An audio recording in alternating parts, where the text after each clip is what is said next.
the contour lines that Muskegon was in between on the line. Yeah, so it looks like the value at Muskegon is what? 65.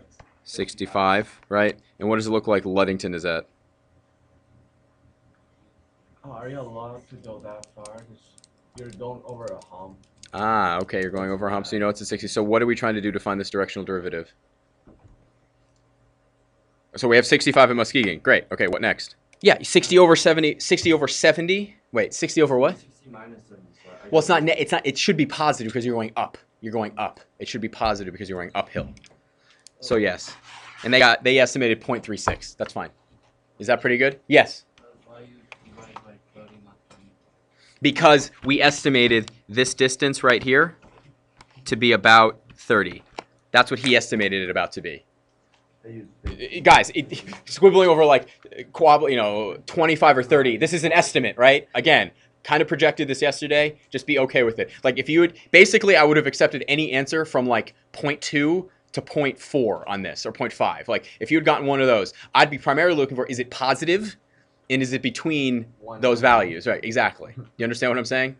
If you got like 78, there's a concept issue, right? You understand the concept, it's really okay. I understand you guys really want to agree to the third decimal place. That's not possible on this. Okay, so let's go. Shuhan, tell me what the partial of x is. 2x. Mm-hmm. Minus 2. Yeah. What about fy? Someone else. 2y minus 6. So 1, 3. So when x equals 1, and y equals 3. 3. Now here's the thing. Let's look at this theorem really carefully. It says if f has a local maximum or minimum a, and the first order partial derivatives exist, they do, then fx of ab equals 0 and fy of ab equals 0. Does the opposite direction work in this sentence, in this statement? Doesn't say it does.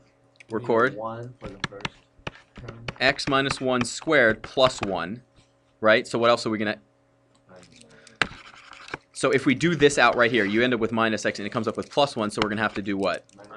Subtract 1 from it, right? To balance it out, because when you do this out, what does it become? X squared minus 2x plus 1. So you understand why I did the minus 1 right there?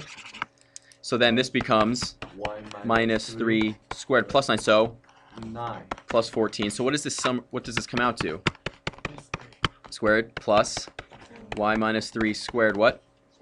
Plus 4. So this is the same function we started with. Do you agree? Yes.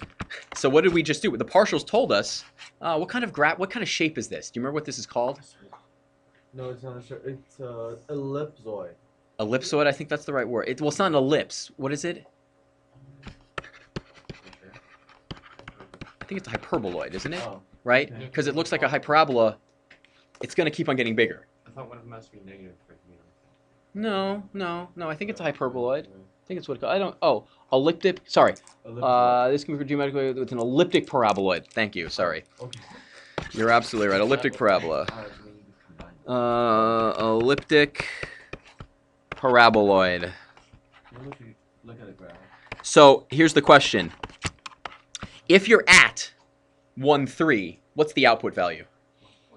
4. If this is anything other than 1, so if I plug in 1, you get 0, and if you plug in 1 here, you get 0. If the values are anything other than 1 for each of those, what happens to the 1 or 3, 1 for x and 3? It's going to go up, right? Is there any way to make this negative? No. No. Is there any way to make this negative? No. No. X minus 1 squared is always greater than 0 when x does not equal 1, right? Y minus 3 is always greater than 0 when Y doesn't equal to 3. y doesn't equal to 3. So 1 squared, thank you, is a what? Minimum. Exactly. You can't rely on first or second derivative tests is what I'm trying to get at here. You can't always rely on it. Is this a really case-specific method? Oh, yeah. It's a really case-specific method. It's absolutely case-specific. Are you going to look for case-specific methods? Absolutely. You're